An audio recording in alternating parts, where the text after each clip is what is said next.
So did you say that you also have care duties? You're caring for someone else? Yes,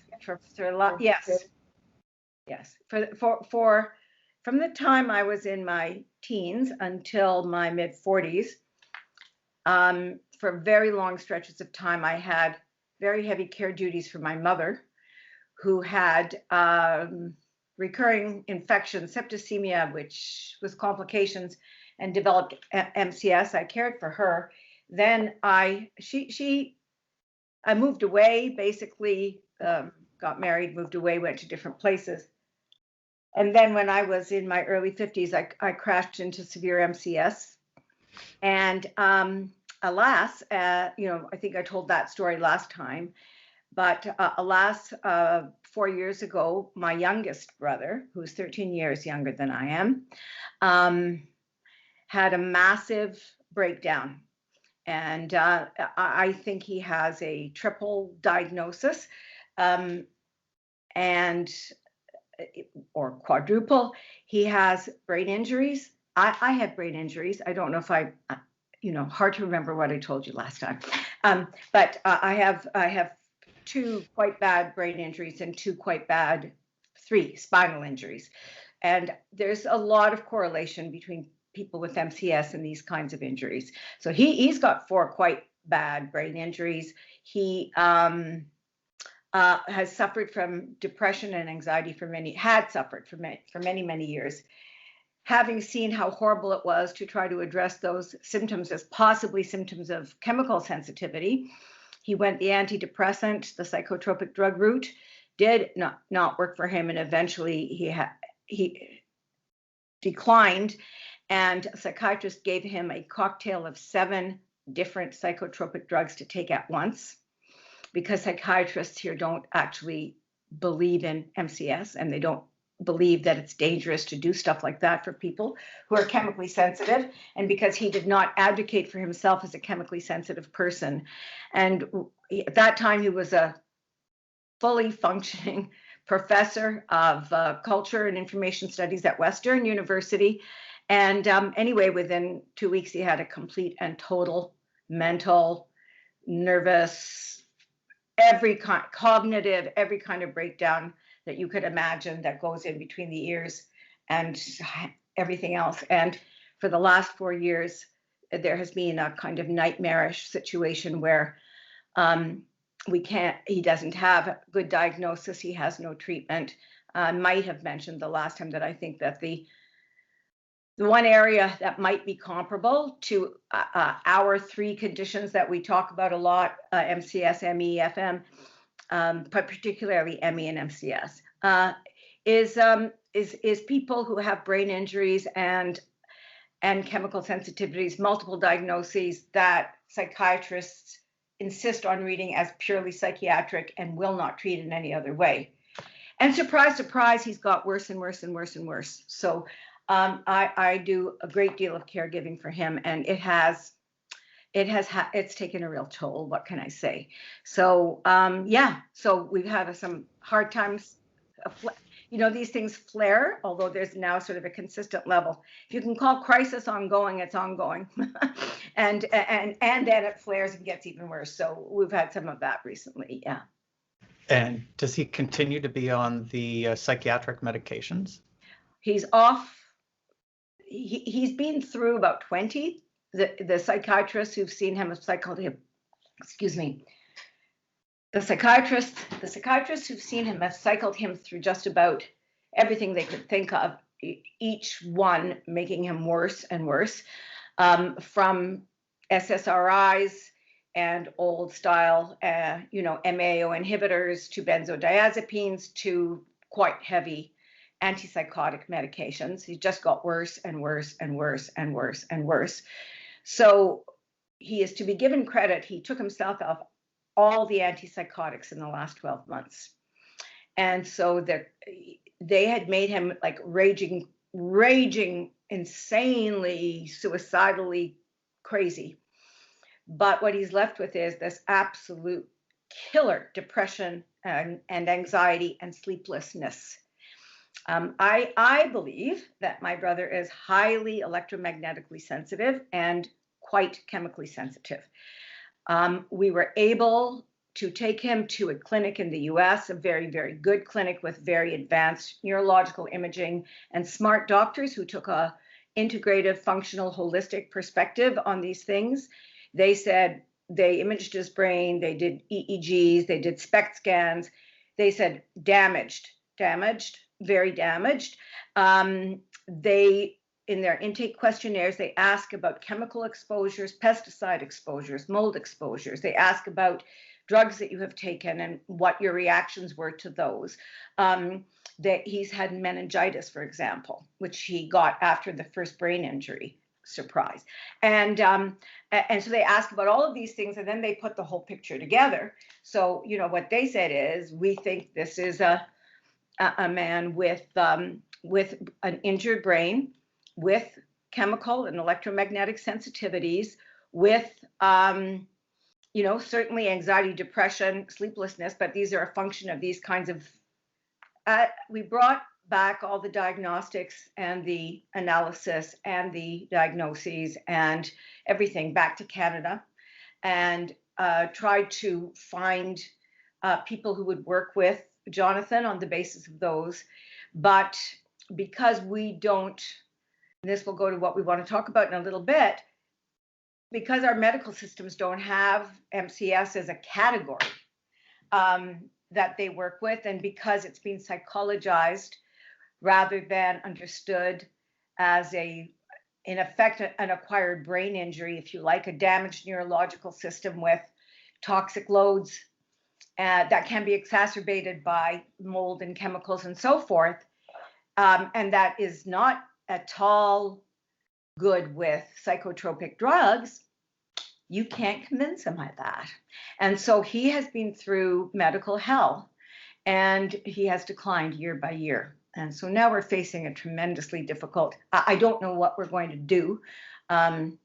We privately financed just about everything. So like our conditions, this takes a terrible toll on families in every way. And right now, having learned about a whole bunch of modalities that are being used in clinical settings in the States, everything from stroke-based brain rehabilitation programs to red light therapy, which helps cell regeneration, to various things. We're putting together a program for him, and we've found a rehabilitation support worker who has learned all of this stuff, and they're beginning to try to do it, but he's so far gone, I don't know whether he'll be able to or not. So anyway, so we have a lot of problems every day, and we have some really big crises from time to time. And that wipes me out. Wow. I had no idea that was also going on in your life. So as ill as you are, you're also a caretaker of a very ill person. Well, that's really unfortunate that your brother is also a victim of medical error, I would call that. Very serious. Both my mother and my brother were, shouldn't even touch my mouse here. My mother was I think last time when we talked a little bit about my history, I was saying that I don't like to use the word victim very often. I prefer not to think of myself as one, just because it's easier for me to maintain a positive stance towards the world if I don't put myself there. But my mother was without doubt victim of hideous medical error, and my brother Jonathan also. So anyway, so yes, and that's hard on a family, you know, and I think it's very hard on the spirit. It's certainly been hard on mine, because I like to think well of people. I like to think well of people in the helping professions. I prefer to feel good about people than to feel bad about people. And yet we've had so many appalling experiences with the medical system, and so consequential, so heavily consequential, that and so ongoing. I mean, you know, my mother, I was 13, 15 when my mother went through that botched surgery that left her damaged for life. So, and I'm 70 now. That's a long time. And since then, I've had a few very positive encounters, but in particular with people who were outliers to the medical system, like this wonderful clinic in Dallas that I went to that was just fantastic, and that gave me so much gratitude and joy to know not only that there were people doing good things on behalf of people who had issues like me, but that their good things existed and could be done. And so, you know, that feeling of positivity of yes, we can do something, and yes, we want to help, as opposed to no, never seen anything like it. I don't know what this is. It's all in your head. And all the things that my mother, me, and my brother have been hearing all these years. So it does. It takes a toll on the spirit as well as on the pocketbook, on the family, on the marriages, on the this, on the that, all the other thing. But I do want to say, if I may be allowed to broaden this out for just one moment, that I think more and more Canadians are having experiences like that. Partly that's the result of the fact that in the last 40 years, we're seeing more and more conditions that were not sort of part of the medical canon before. We're seeing children born with neurodevelopmental disorders of all kinds, ADHD, being on the autism spectrum, having all kinds of behavioral disorders that are linked, at least significantly in part, to chemicals, lead poisoning, for example.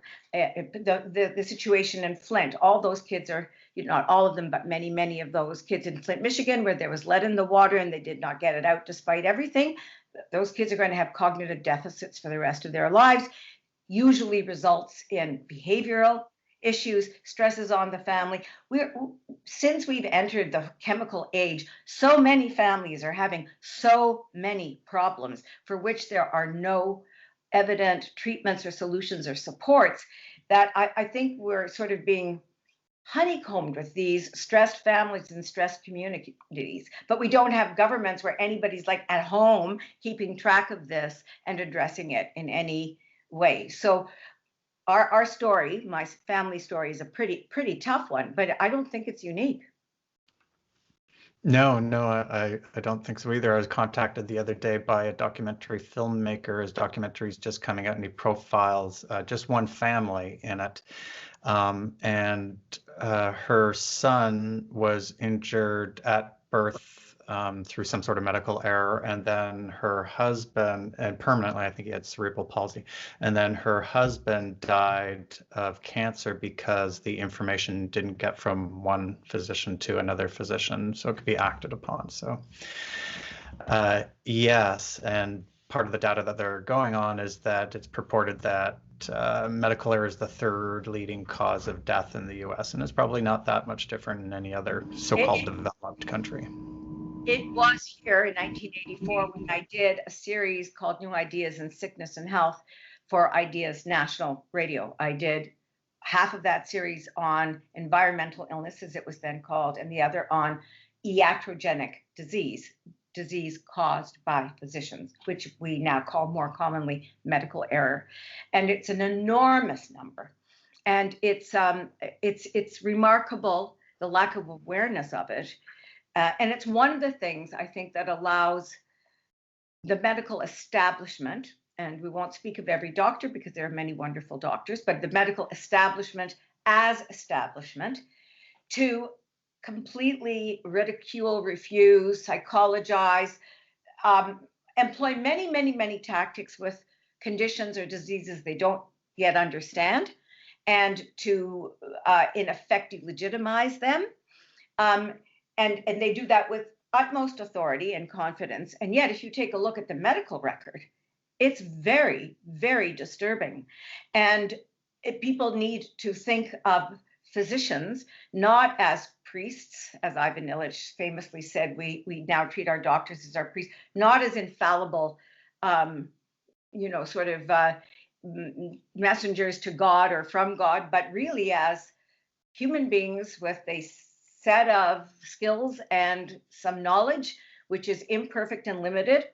And as we go deeper into the 21st century, a paradigm that was developed a couple of 100 years ago that's been added on to, but that needs to be shifted, and they need to approach them differently. I think I'm going to throw in one more comment there. I think many people who can afford to, maybe even the majority, because we know there's a lot of naturopaths out there, naturopaths, acupuncturists, Chinese traditional healers. They spend a lot of money for themselves and their families going to non-medical doctors. And so what happens is they choose through their actions, through the way they spend their money, through how they feed their children, they choose to go beyond this drugs and surgery paradigm, which is mostly what allopathic medicine is. Not that important drugs aren't life-saving or surgery, but they choose to do that.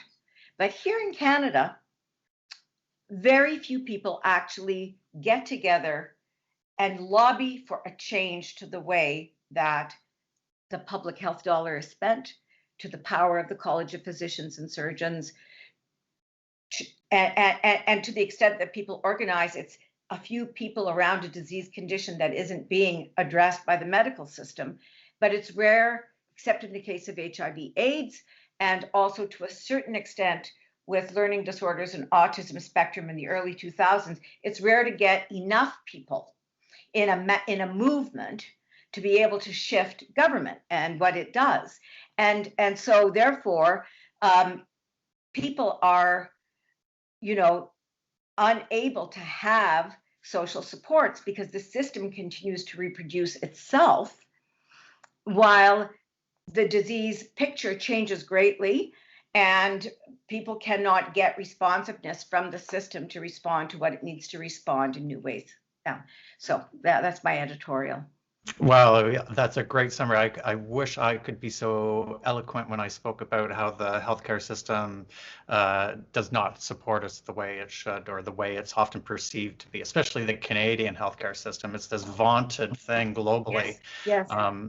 Yeah, and it may be to a certain extent if you have something simple like a broken leg or HIV, because that's very well funded. But if it's anything sort of complex, then yeah, it's sort of a shit show. So going back to the medical error, so there seems to be a theme throughout your entire experience with illness of it being psychologized or psychiatrized. Any other experiences beyond that medical error, medical harm in all of your experience with the healthcare system? Well, I think it's the most important thing to be said. The psychologization, psychiatrization of things that the medical system, as it is constituted here in Ontario, broadly speaking, in Canada today, that's a result of where the system is at, where our education is at. It's not the cause. The cause is that there is a fundamental unwillingness to put in research dollars and to look to other jurisdictions and to believe patients. Those three things. If Canada put as much money into research on ME and MCS, for example, as there are people with those conditions diagnosed, and they're highly underdiagnosed, diagnosed in our country, we would have a very, very different situation. And I'm going to return to that and give you a very concrete example of how research helps, okay? If doctors believed patients, and if they would even believe the evidence of their own eyes, in other words, a patient who lives a normal life, which is full of pain and joy and good and bad and whatever, but is kind of balanced and coming along, and then comes in one day and says, I don't know what's happened to me. I literally cannot get out of my bed. Or suddenly I can't stand the smell of the printer cartridge in my office and my lungs close up. Why you would think that person would go from being a mentally healthy person to a mentally ill person on the strength of the fact that you don't understand what that is. That is a mindset inside Canadian medicine today that is extremely, extremely harmful. And where does that germinate? Where did that originate?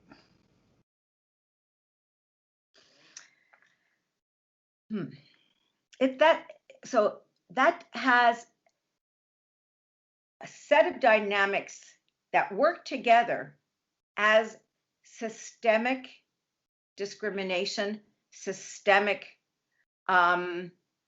bias.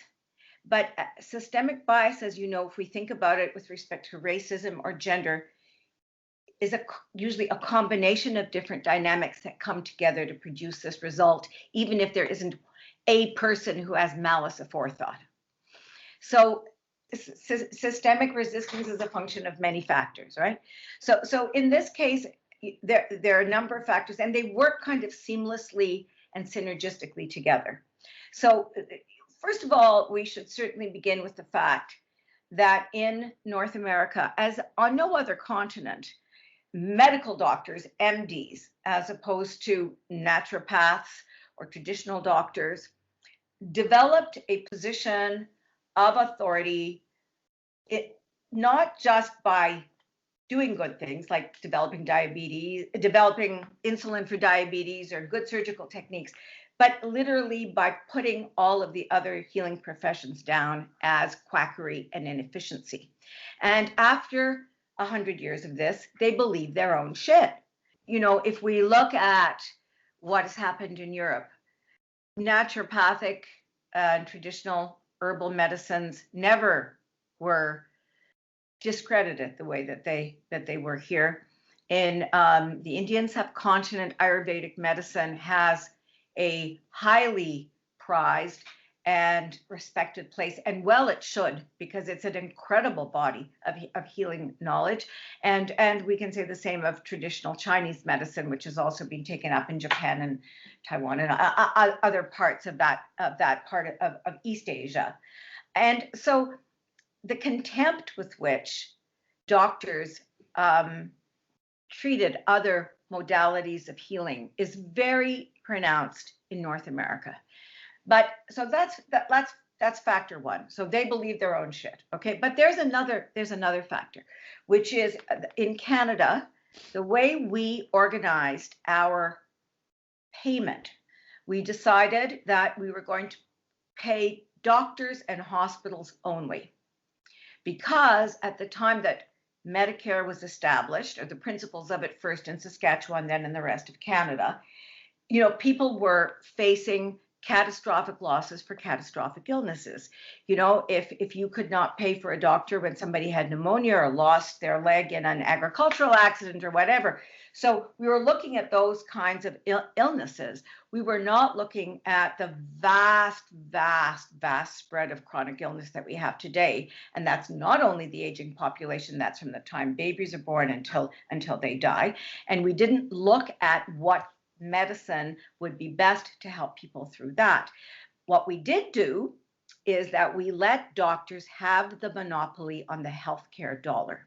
And so that, you know, as a guild, to protect their monopoly of that dollar, just as we don't pay for natural supplementation, even though it's much healthier as a rule and sometimes much more effective than pharmaceuticals, we pay for pharmaceuticals because the pharmaceutical industry got that monopoly of the public healthcare dollar.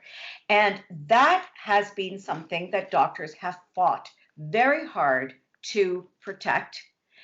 And so layer that on top of, we believe our own shit, we are the ones who are entitled to money, nobody else gets any. And then we created a system where the doctor was supreme and had no competition and got paid whether he or she did a good job or not. And what you see in the United States is that doctors have to compete with one another. And that means that there are spaces open up for people who are helping people that most doctors aren't helping to actually develop viable practices. And that is what's happened. So you can get treatment for MCS, and I know you can get treatment for ME and certainly chronic fatigue. I've met many of the doctors who provide it in the United States. Now, there are many people who are uninsured in the US, and I'm probably more left-wing than you are. I want public medicine, but it is not all right for doctors to be able to simply hang on to what they have and not have to serve patient need. So there's a feedback loop in the US called the market. If there's a big demand, and if there are doctors who are interested in knowing more about the environment, knowing more about why people are developing these chronic fatigue or horrendous myalgic encephalomyelitis symptoms, and there are patients who need them, there can be a fit there that is not interrupted, severed, ruptured by a healthcare system that will not pay those doctors to care for those patients. In part because those doctors don't want, as a profession, not as individuals, but as a profession, to learn more, do more, be different. And then the medical schools here, there's a, that professional milieu is medical school, doctor, hospital, all of those institutions, and they reinforce one another. So you have this kind of perfect storm. And it is incredibly hard to break through for almost anybody. But if then you layer on some of the things I think we talked about it before, which is that there's a deep sexist bias in medicine, still to this day, even though many women doctors are there, it's there. So women who say they've got problems, and if those problems, pain, cognitive impairment, lack of sleep, all of, reaction to chemicals, if those things are not part of the canon that is taught in the medical schools, and if doctors have been sanctioned by their colleges for actually treating those people, and you come to that and you're a woman, you are, forgive the French, shit out of luck, because you're not going to get treated well at all unless you have a very, very, very rare, curious, and courageous doctor. And there are a very few of them, but not enough to really break the situation. So if you add to that you're a patient, and then if you add to that, and if I may say so, because I don't want to rank how much we all suffer with neglect, but if you have an issue with chemicals, and that doctor I went to for dental work on Monday, I couldn't go to my own dentist who has a fragrance-free practice. I had to go to another. There's Febreze spray all over the place. Everybody is loaded with colognes. I mean, it was just, plus all of the, the chemicals from the dental work. You go in there and you say, hey, I'm chemically sensitive, and this is a really difficult environment for me to sit here for an hour and a half and do that. They're not interested. And at the very least, I'm not interested. And at the very most, I think that really that's an emotional problem and you need to see a mental health professional. I did not get that reaction because this dentist had been educated by another one who knew about it. But the point is that people don't want to change the way they wash their clothes, what grooming products they put on, the fact that they want to spray these chemicals in their bathroom, that the scented cleaner is cheaper than the unscented one, and they don't know enough, or they don't care that this is the chemicals are harming the earth, harming their children, harming animals, making species go extinct. It's not something that they are concerning themselves with. So add that on to all those other pieces, and then you have that systemic resistance. Right. So it is not one single thing. It's a multifactorial thing that's layered upon each other. And so is there a place in history? Yeah. I want to stop you. When you say multifactorial, yes. But let's not forget the factors, because we can name them and we can change them. So sometimes if you say, I know, because I have to explain MCS all the time, if I use the word multifactorial, people's eyes glaze over. They go, oh, too many things. I can't keep track. Who knows about this and that? No. It's very simple. Doctors have a monopoly of the healthcare dollar. Doctors they're also integrated into the corporate structure. Again, we discussed it another time, whether it's brown lung disease or mesothelioma or whatever, there's a kind of a tendency not to believe people when they raise certain things. They don't listen to patients. I don't know if this is the exact number, but when I was working in health policy quite regularly, the the common wisdom was from studies that had been done that the average doctor will listen to a patient how many minutes before she or he interrupts the recitation and states something or interrupts and sends it in the other direction. Would you like to take a guess how much time a patient is given on average? I'm going to guess 22 seconds. That's good. 18. 18. 18. 18. It doesn't seem like a lot of time. No. But for a doctor not to talk for that much and give their opinion, that's a long time. Yeah. But how much can you explain in 18 seconds? I'm a fast talker. I can't explain a damn thing. All I can do is go, gee, I'm not sure. I've got a whole bunch of things going on at once. Which one should it be? Well, just tell me what, and then that's it. It's done. So, and one very, very important thing, which fits into that sort of list that I told you, is that doctors, along with government, have so kind of compartmentalized and industrialized how they practice that there is, if you don't fit into the size of the slots, be it an 8-minute appointment or maybe 20 minutes if you're really sick and it's really complicated, 20 whole minutes. And if you can't give them something that is in the diagnostic or service codes of the Ontario Hospital Insurance Plan, Health Insurance Plan, OHIP, if you can't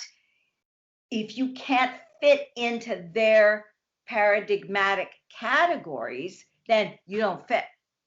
And the lack of the feedback loop that exists in the States, called the market, where people can leave doctors that were doing them no good and seek some out that there's no feedback loop for them to change that paradigm, because they're not suffering for it financially. And in fact, their college, the OMA is their bargaining unit, their guild association. They call it a union. I call it a guild association because they're hardly workers.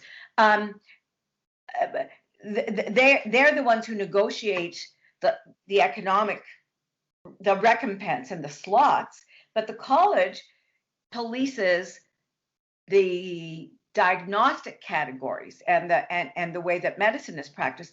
And both of these organizations sanction doctors who take more time to be with their patients, open up the possibility that there's something more complex going on, take the experience of other jurisdictions where people with certain kinds of symptom clusters are being helped and try to do that. Whoa, can't do that. Can't do this off-label use of that drug. Can't provide IV nutrients because that's something maybe naturopaths do and they're just quacks. Can't do this, can't do that. You're not practicing medicine properly. Goodbye. That's how it is here. And it might sound caricatural because people don't want to hear this about their system, but it's not. It's true. That's how it works. Yeah, that's very frightening for people that don't really understand the machinations of how our healthcare system works. And obviously those people wouldn't have had much of an interaction with it other than anything that fits into their box already. Yeah. Going back to some of the evidence, I know you shared with me some of the research. So how much evidence is there for electrical sensitivity and for multiple chemical sensitivity? Okay. And how strong do you feel that evidence is? When people first started reporting the symptoms of multiple chemical sensitivity, that is, that they were finding themselves ill in a whole number of ways as a result of things in their environment that other people seem to be able to take in their stride. So ranging from, gasoline to pesticides to grooming products to, the whole gamut of everyday chemicals. There are many things we did not know how to do very well. And so there was only, let's say, into the late 80s, mid 90s, there was only a limited amount that could be shown about what mechanisms were at work with this condition. And some of those mechanisms were dismissed as unreliable. And I don't want to spend too much time on the history because I want to talk about the present. Sure. But even as, for example, we were developing the brain imaging technology called SPECT, single positron electrotomography, if I've got that not quite right, but close. For other conditions, when we were using it to look at the brains of people with MCS, which was happening there's a in the Dallas clinic, they use this all the time to look at what they think of as characteristic problems with the brain, areas that are damaged, gives them a sense sometimes of what kinds of therapeutic interventions could be made. Even as we were doing this with other diseases and conditions of the brain, which is relatively new, that material was being published on people with MCS and it was being dismissed. So in fact, all the way along, as new forms of diagnosis, new technologies or procedures of diagnosis have come along, doctors who don't want to know about that have either ignored or dismissed those. Even if it's applicable in one place, it isn't applicable in another. So this is another feature, I suppose, of systemic intolerance, which would be called willful denial. And there's been a lot of that. But by 1999, two statements were issued. One, doctors working in and around patients with MCS. It was called the 1999 Consensus Statement on MCS. And another one called the Statement on Idiopathic Environmental Illness by the American Association of Allergists and Immunologists. The consensus criteria were, to me, when I looked at them, I said, yeah, and because they were so very, very, very vague. To me, even when they were issued, I thought they were highly inadequate. They talked about, they said the symptoms are reproducible, the condition is chronic, low levels of exposure result in manifestations of the syndrome, it improves when you take away the incitants, and can happen in response to chemically unrelated substances and involve multiple organ systems. So that was a great step forward over something that said patients report all these uncomfortable symptoms. They say they're connected to chemicals, but really they're not, and they're just lying, which is my paraphrase of the Association of Allergists and Immunologists. By then, we had the SPECT scans. By then, we were really understanding through epidemiological studies that there were some pretty strong connections between pesticides and MCS. There was a whole kind of impressionistic and clinical record of, we had the Gulf War experience where 200,000 people came back with MCS after huge chemical exposures. So there was a tremendous body of empirical information that was saying these symptoms exist, they are manifold and polysystemic, and we've got to do something about them, coming from people who are suffering, from doctors who are trying to help them, and on the other hand, doctors whose own discipline, allergy and immunology, had not, as it was then constituted, helped them. So actually trying to suppress and deny that. However, since 1999, there have been a whole series of breakthroughs in diagnostic procedures, and we have got more and more and more evidence now, to the point that in 2015, a group of French and Belgian researchers from deep in the heart of mainstream medicine, which is to say cancer studies, began to be very alarmed at the relationship between environmental factors and cancer, step A. Step B, began to see a tremendous amount, began to realize they were seeing more and more people with environmental electrohypersensitivity and multiple chemical sensitivity. And they thought to themselves, okay, so we're in big hospitals, so we have access to large populations of patients. We have access to many different kinds of diagnostic technologies. Let's study these people. And they put together a cohort of nearly 1,000 people. And between 2009 and 2015, when they published, that is to say 6 years, they studied nearly 1,000 people for 6 years using a whole host of diagnostic technologies, which they felt were appropriate to the symptoms that they were being told they were experiencing. And guess what? they found all kinds of biomarkers. Now, stepping sideways for a moment to address the issue of biomarker, the way that ME and MCS have been dismissed, the sort of crowning glory of medical dismissal is that these aren't real diseases, because if they were, they would have biological markers that would be typical of these things. And since we don't have them, they're not real, and you must be crazy. Okay, that is, and again, I suppose when I say it, it sounds caricatural, but that's actually true, and I'm sure you could attest to that. So what happened is that these docs, Dominique Belpomme and his associates, Christine Champagnac and Philippe Irguiré, actually started to look for biomarkers, and guess what? They found them. And they published this wonderful paper. It has a very long title, but it's a good one.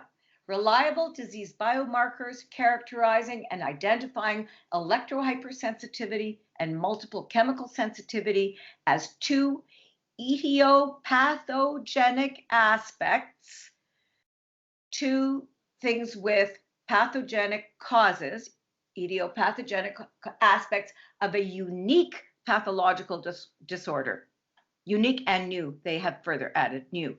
So they see electrohypersensitivity and chemical sensitivity as essentially the same disorder. And I'm here to tell you that anybody who suffers from severe chemical sensitivity pretty well has significant electrohypersensitivity, and not necessarily vice versa, but they are very much the same, and the symptoms that people feel are the same.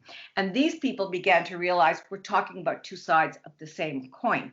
So that's number one, because a lot of authorities have spent a lot of time trying to debunk both of them, because as threatening as MCS is to the chemical industry, you can imagine what EHS say to the cell phone industry, to the computer industry, and so forth and so on. So there's been gazillions of dollars spent. But what they found, and again, if you forgive me for looking at my screen, they found 1, 2, 3, 4, 5, 6 things that they consider to be biomarkers that can be tested with standard medical tests. So nothing exotic, that are characteristic of MCS. And what they're, and EHS. And what they're saying is you have to look in each person. Not every person has 100% of these, except for one. One is in 100% of cases. I'll come to that in a moment. But if you find a symptom cluster with some or a number of these, and that you can pretty well be sure that you've nailed it in the biomarker department. This blows all the old bullshit out of the water. The thing that people have in common 100% is 24-hour urine 6-hydroxymelatonin sulfate / creatinine. And what that is a melatonin deficiency. That's a pineal gland that is not working properly.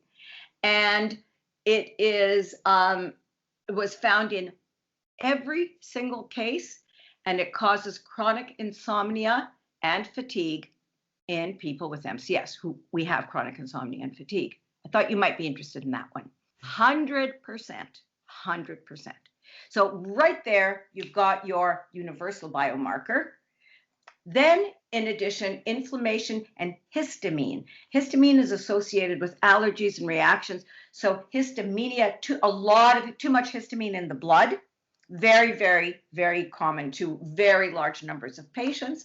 Oxidative stress, measured by nitrotyrosine, and there's a whole kind of thesis about perioxynitrite. It's the brain biochemistry of MCS, let's put it that way. They found a biomarker for that. They found biomarkers, it's been hypothesized for a long time that people with MCS have a breach in the blood-brain barrier, or several, that barrier is damaged. They found 2 biomarkers for that are very common in people with MCS. They found circulating autoantibodies against myelin, which indicates that it might be an autoimmune response. Whatever we want to characterize that, but that there's an autoimmune component to it. And also the very, very important and very common is the hypoperfusion of the brain. That is to say, not enough oxygen is getting into the brain, and beyond that, through their brain imaging, they were able to show what region of the brain. So the temporal lobes, and particularly the capsulothalamic area, which includes the thalamus and the limbic system. That's where the damage is done. And so the fact that people have affective reactions like depression, anxiety, etc., as well as physical reactions like hives and pain and weakness and everything else is explained because the limbic system is very affected by these things. Now, I just read you 5 or 6 of these biomarkers, and there they are. And what is stunning to me is that here in Ontario, with a task force that has just gone through a process of trying to develop definitions for these illnesses and trying to say something about them, as far as I can tell, none of this was taken into account. I haven't been able to read the lit review because it's non-transparent. We don't have access to it yet. But you pointed out to me that on the website of CEP, there are these 3 pieces that attempt to be kind of case definitions. And when I read that, it sort of says, well, we'll go with the 99 consensus criteria. So all these breakthroughs that we have had, and now all the biomarkers that are established, they're there, but the willful denial of them seems to be part of this picture. And just to add that not only is it important and interesting to have identified these biomarkers, and it's interesting because they correspond to the kinds of symptoms of illness that we have. We have a very hard time with sleep, and we are worse sleeping than we are when we are awake.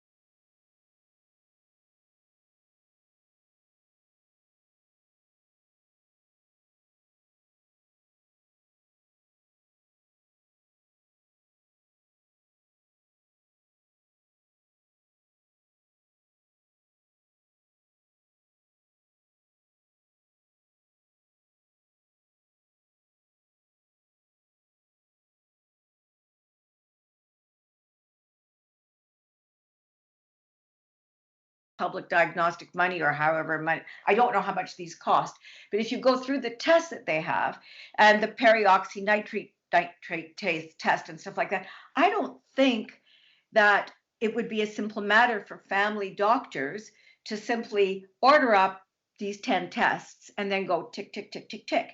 And it's one of the reasons that we need a specialized facility where doctors have both the authority to order those tests and the access to the testing so that we could do it. Because when you do it and then you have it, you say, yeah, we've got this condition.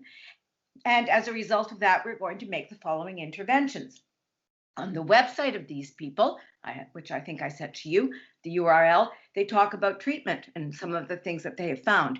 They also talk about the fact that they have observed, and this is also corresponds to my observation of myself and the many others I've seen, 3 stages to this condition. In the first stage, which they call susceptibility.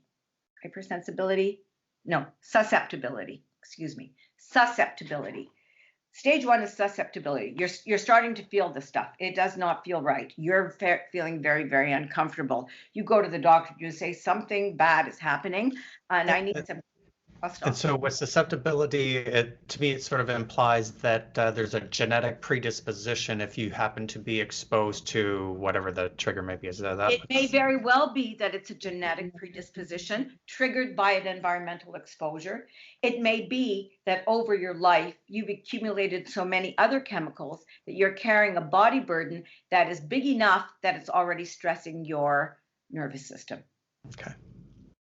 Either or, or either or and both, right? Mm-hmm. So yes, so I have that genetic predisposition. I've had the test, it shows it, but not everybody has to have that. This can happen to people even without the genetic predisposition. Let's say when you were a kid, like here in Peterborough, there's a company, there are lots of companies all over that did a lot of lawn care, right? You used to roll around the lawn after the pesticide people came through, or whatever, or your mother worked in one of these factories that were here in the 50s and 60s. I grew up on a farm. Okay, you grew up on a in farm. our fields blowing across all the time. Oh, all right. Well, that may be one of the reasons that you were, even though fit, strong in every other way, that you did not have the juice to resist whatever it may be that's involved with your ME. And maybe we can get to that actually. But the point is that if you've got a big body burden, if you've got the expression is total load, if your total load is high by the time that you encounter that stressor, then that becomes a tipping point into susceptibility. And that's when you go to your doctor and you say, I'm having all these things. I don't know if they're allergies or what they are. And that was me in the 1980s, okay? Going to my doctor and saying something's going on, and being sent to an allergist and not finding, I mean, we found allergies to, grass and dust and blah, blah, blah, but they didn't even test for petrochemicals or pesticides or whatever. And what they say is just, don't worry about them. Just carry on living your life. The wrongest thing you could ever say. What you have to say to somebody then is, okay, so this is the beginning of multiple chemical sensitivity. What you need to do is you got to clean your house out of all that stuff. You have to ask for accommodation at work, let them vent that thing, let people not wear perfume to work, like clean your environment. And then here's a whole bunch of nutrients you need to take. Here's some detox. There's a bunch of things you can do, okay? So to prevent, or at least to stop. But we don't recognize it here in its early stages. So stage 1 is susceptibility. Stage 2 is intolerance. And that's when things start getting a little hairy. That's when you're getting the migraine headaches. That's when you're getting the cognitive dissonance and blurring, the fatigue, like you're at your desk and you just cannot keep your eyes open. That's when you're getting the hives and the muscular weakness and all that stuff. And by the way, if you in stage 1 take all those measures, you can stop the progress of the condition. For most people, okay, I'm not making hard and fast. Most people can, and many people can even reverse it if they go to a good doctor who really helps them top up their immune system, detoxify, learn some brain repair techniques, which you can do. They don't necessarily work alone, but they work with other things. So you can actually get somebody pretty well back to normal if you do the right thing. Okay, Wow. If you don't do the right thing, you can't get back. So then you go on to stage 2. That's called intolerance. And that's, as I said, all symptoms get really bad. Now, we're not just talking nuisance or, gee, I need to go have a nap. Now this is getting really serious. And at that point, you need to be living in a house without any new building materials. You need to, at that point, to be getting, I mentioned last time we spoke, a bunch of things that happen. You need to have identified whether you're running any infections, have infections treated. You need to have identified whether you've got a really heavy body burden of stuff you need. There's a whole bunch of things that you need to have done at that point. And if you can have them done, you can also, according to these docs, it's almost impossible to reverse at that stage. I'm not going to say that, because I still think it might be possible to reverse, maybe even at any stage, if you had the right interventions. Because the one thing these docs did not do, or at least they don't speak about, is the role of infections. And I have seen in my own life, own life, my mother's life, and that of many of the people at the Dallas clinic, that when you were running long-term infections, it really compromised recovery. So if you can really address infections, and sometimes that's very difficult to do with Lyme disease, it's very difficult to do. And if you can work also on doing from stroke rehabilitation, certain kinds of exercises to the brain, you might even in stage 3. But it's just like stage 3 cancer. It's a lot harder to get back from that than it is from stage 1. So stage 2 is really bad, and you're disabled by stage 2. You cannot go back into that office. There's no way. You can't travel the subway, etc. By stage 3, you're completely isolated and you're sick and you're exhausted all the time. Again, I was in stage 3 when I went to Dallas, but they helped me enormously because they upped my immune system, they downed my infections, they gave me the nutrients that I needed, they helped my neurotransmitters, they did all these different facets of it. They intervened at once, and I didn't get all better, but I got so much better. It was miraculous. So the important thing about medical error is not just that it's made once, but that it's made over and over and over again at all these successive stages, that there's no recognition and there's no intervention. So people get sicker and sicker and sicker until we have the case, and people, if they were reading, the Toronto media or even in other parts of Canada or the United States about people this last year and the year before living on the streets, unable even to go into homeless shelters because the chemical fragrances and the cleaning materials were so bad. I've known people who've lived on balconies in Ottawa in the wintertime, many people living in tents. Many Canadians with MCS stage 2 and 3 have had to leave their families entirely behind and go and live in a tent in Arizona because it's warm enough that you can actually get through the night. The medical error, which is once upon a time was simple ignorance and now is willful ignorance, that medical error is repeated at every stage of the game and continuously over and over and over again. And it's and as far as I'm concerned, it's criminal. It's just criminal because we have what we need to make the diagnoses. In France, we have it. We have from them and from the people in Dallas and many other MCS doctors ways to make people's lives so much better, and indeed to restore most people to productivity.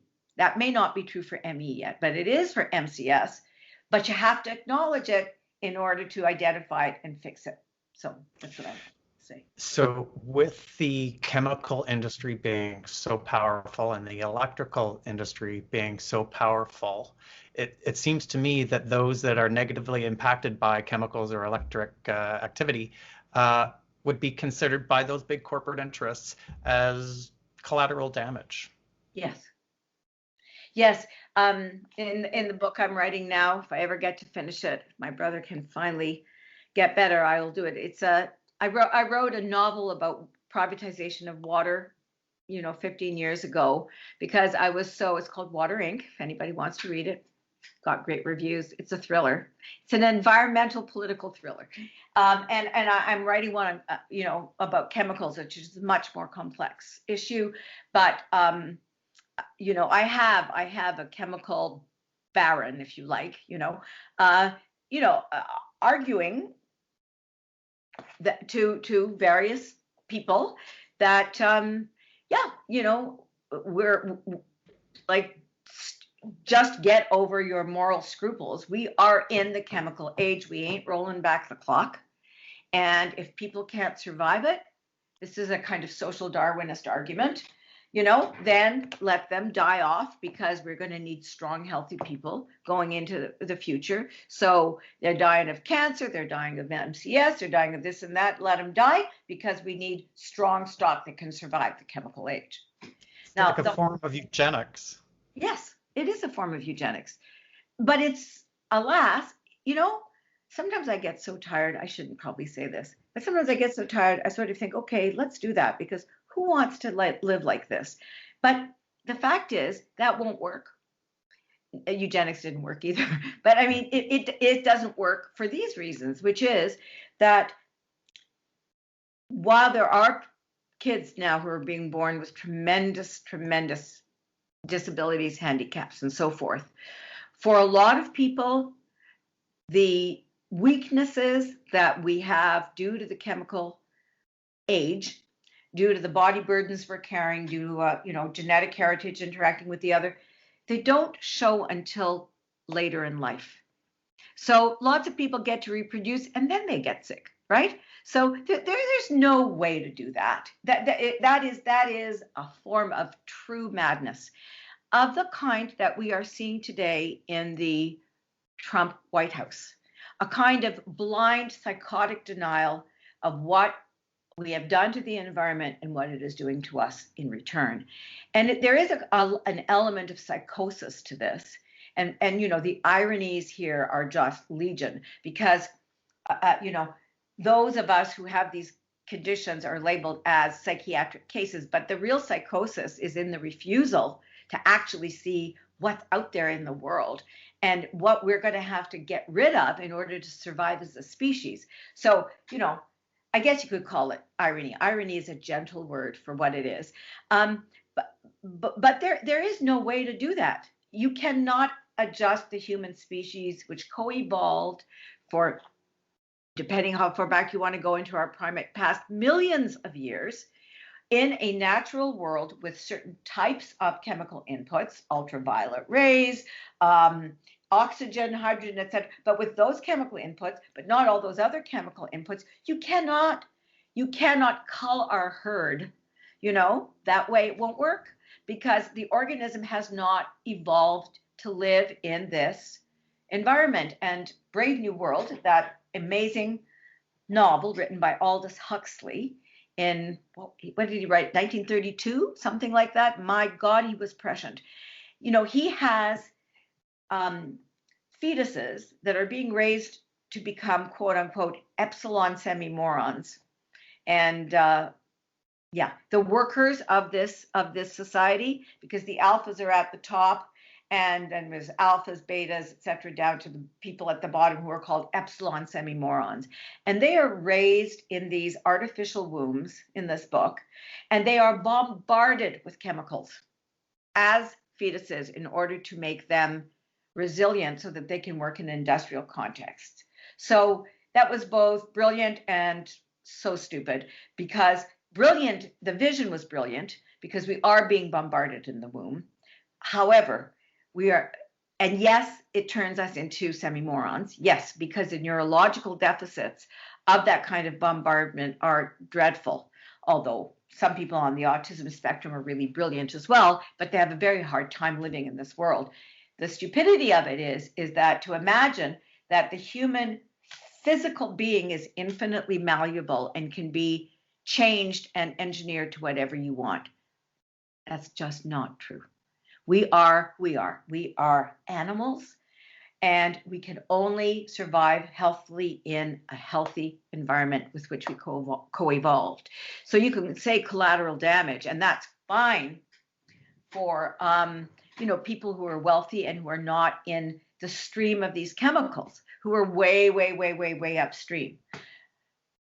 Although nobody is upstream from cancer, because these things are everywhere, okay? But still, you can say that. And in fact, this whole way that our governments do risk assessment for chemicals is based in effect on that calculation, which is, okay, so how many people are going to die in Sarnia? 20%? Well, so that's fine. We can handle that. We being the people who are sitting in Ottawa making these risk assessments, who will not be exposed to those, nor were their mothers or their kids or their sisters or their brothers. And that is not an ethical way to evaluate chemicals. But anyway, collateral damage. That's right. They don't give a shit. It's like that. But it also occurs to me that it seems to be hard for the human species to think about the future and to think about something that's a distance away. They can't see it or think of it in the immediate future. It's hard to plan for that, to make allowances for that, to care about that. Your last sentence is the one that I would say is true. It's hard to plan for it. It's hard to go out and have a politics that accounts for it, because surely, maybe you don't read science fiction. I don't read it anymore. I used to read it. I mean, now it's, or see what's coming out of Hollywood.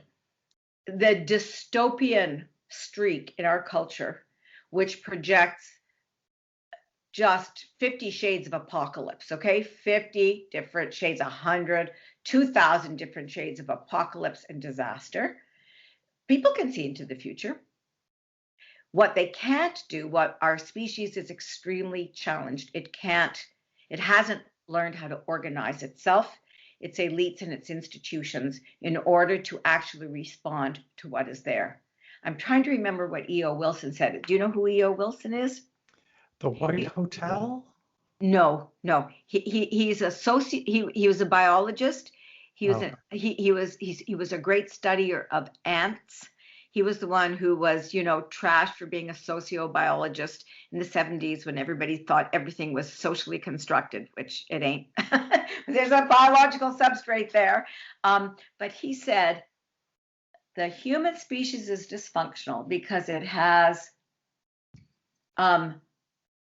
primal emotions, medieval institutions, and capitalist technology, which is capable of destroying the world. So technologically, we're incredibly brilliant. We can not only see what's coming, we can make devices and machines that literally can transform everything around us and our relationship to everything around us. We can do that, but we can't change. We have not yet succeeded in changing, let me put it that way, a more hopeful formulation. We have not yet succeeded in changing our ability to govern ourselves, govern writ large, govern our healing professions, govern our, our capitals, our military, our what, redistribute wealth so that because we know that actually healthy people are physically healthy in societies with the least social stratification. We haven't found a way. In fact, we're getting more and more and more stratified every day. So where we fail as a species is in that ability to govern ourselves. We don't fail technologically, and maybe we don't fail technologically. We can do that. We don't fail in terms of our culture and our vision. We can see the result of where we're heading. It is much easier for the vast majority of people to envision an apocalyptic future than it is to envision a fair, honest government that actually organizes society in the interests of the many. Most people can't figure that out at all. And even if it's presented to them, for example, by some players in the political arena, in my view, the Greens represent some of that. This new caucus that's forming in the United States, they're calling themselves the Green New Deal. Take the principles of redistribution, renew the American economy, make the infrastructure green, provide jobs to all, decent wages. It happened in the 30s. It can happen again. People can't even imagine that. So that's where we're going down the tubes. That's it. Because as you and I have just been talking, mostly me, we already have the wherewithal to help people with these conditions. And if you gave $1 a person, or $2 per person, you'd have millions of dollars to do research. Within a year or two, you'd know even more. But we can't seem to control our institutions and our elites to get that to happen. Well put. Well put. Thank you, Varda. You're welcome, Scott. Pleasure chatting with you, and so edifying for myself. I'm going to have to process all of this information and listen to our conversation a couple of times to really appreciate the depth of your knowledge.